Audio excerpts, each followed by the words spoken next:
ফাঁসি দেওয়ায় নিখোঁজের 9 দিন পর চা বাগানের নালা থেকে নাবালিকার মৃতদেহ উদ্ধারের ঘটনার কিনারা করল পুলিশ।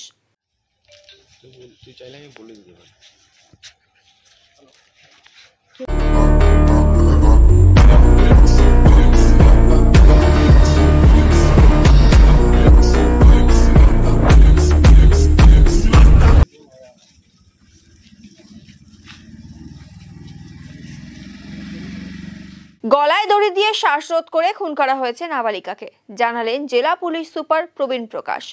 ঘটনায় গ্রেফতার করা হয়েছে নাবালিকার কাকাকে।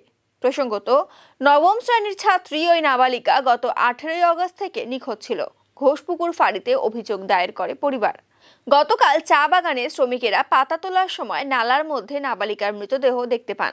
ঘটনাকে কেন্দ্র করে ব্যাপক চাঞ্চল্য ছড়ায় এলাকায়। ঘটনার পরেই জেলা পুলিশ সুপার ঘটনাস্থলে পৌঁছে পরিস্থিতির পর্যবেক্ষণ করেন। এদিকে মৃতদেহ উদ্ধারের পরেই নাবালিকাকে ধর্ষণ ও খুনের অভিযোগ করেছেন পরিবার। এই ঘটনায় নাবালিকার কাকাকে গ্রেফতার করেছে পুলিশ। পুলিশ সুপার জানান, নিখোঁজের দিনেই খুন করা হয়েছে। রাগের বশে না অন্য কোনো কারণে এই খুন, তার জিজ্ঞাসাবাদ চলছে। ধর্ষণ করা হয়েছে কিনা তা ময়নাতদন্তের পর পরিষ্কার হবে। ধৃত নিজেই খুনের ঘটনা স্বীকার করেছে। আজ মেডিকেল টিম গঠন করে ময়নাতদন্ত করা হবে। আমাদের এখানে কালকে একটা ডেড বডি, একটা আন্ডার এজ গার্ল আছেন, ওনার পাওয়া গিয়েছিল টি গার্ডেন খাল মধ্যে। তো আমরা ওই সম্বন্ধে এটা বলতে চাইছি, কালকেও আমরা বলেছি কি আমরা একটা মিসিং বাচ্চা হয়েছিল যখন সানডেকে, তখন ফ্যামিলি আমাদের কাছে মানডেকে এসেছে। ওরা নিজেই খোঁজবিন করেছে, না পাওয়ার পরে ওনারা আমার কাছে এসেছেন। আমরা ইমিডিয়েটলি যে আইন আছে 137/2 BNS মধ্যে, ওর মধ্যে একটা কেস রেজিস্টার করেছিলাম আমরা। তারপরে আমাদের পুরো টিম সক্রিয়ভাবে ইনভেস্টিগেশন মধ্যে লেগে গেছিলো। আর যেইভাবে অনেকগুলো লোককে ইন্টারোগেশন করা হয়েছে, তারপরে টি গার্ডের মধ্যে ড্রোন করানো হয়েছে। কিছু হাদিস পাই আমরাও 7 দিন মধ্যে কিছু পেলাম না, কিন্তু অনেকগুলো লোককে ইন্টারোগেশন আমরা করলাম যে লাস্ট টাইম মেয়ে কার সাথে দেখা করেছে না করেছে, এরকম জিনিস হয়েছিল। ওই ঘটনা সম্বন্ধিত কালকেই আমরা একটা ডেড বডি পেলাম, যেমন এখন বললাম আপনাকে। তো ওটা করার পরে আমরা ইমিডিয়েটলি ওখানে একটা রিজনাল ফরেন্সিক সায়েন্স ল্যাবরেটরি আছে যে জলপাইগুড়ি, ওখান থেকে ডেপুটি ডাক্তার এসে উনি পিও ভিজিট করেছেন, কিছু স্যাম্পল কালেক্ট করেছেন। ওনার রিপোর্ট এখন অবধি আমরা পাইনি, কিন্তু পাবো কিছুক্ষণ মধ্যে।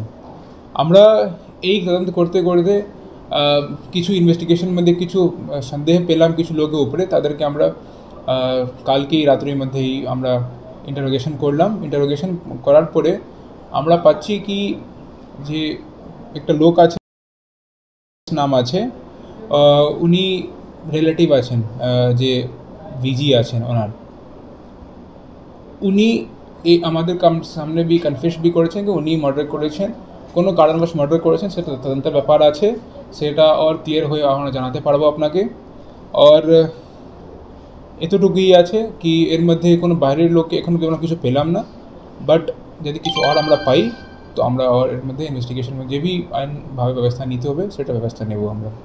আমরা যে খবর পেয়েছি যে ইনভেস্টিগেশন মধ্যে এখন অবধি কি যেই দিন থেকে মিসিং হয়েছে সেই দিনের রাত্রিকেই মেরেছে, তারপরে ওখানে ফেলে দিয়েছে, ওই যেখানে আমরা জায়গা থেকে বডি রিকভার করলাম।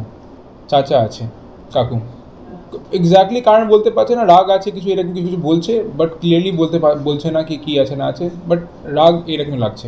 এখন অবধি একটাই পাচ্ছি আমরা, তাই আপনাকে বললাম কি আমরা আর অনেক লোককে জিজ্ঞাসা করছি ইনভেস্টিগেশন মধ্যে যে হেল্প করতে পারে। যদি আমরা কিছু আর লোকের নাম পাই এর মধ্যে, ডেফিনেটলি আমরা আইনভাবে ব্যবস্থা নিতে হবে, ওটা নেব ওর এগেনস্টে भी আমরা। রেপ ঘটনা আমি এখনও আপনাকে বলতে পারবো না, যা অবধি আমি পোস্টমর্টম রিপোর্ট যেভাবে কালকে বলেছিলাম, আমি পোস্টমর্টম রিপোর্ট পেলেই আমি বলতে পারবো কি কোন সেক্সুয়াল অ্যাসল্ট কি ঘটনা হলো কি না হলো।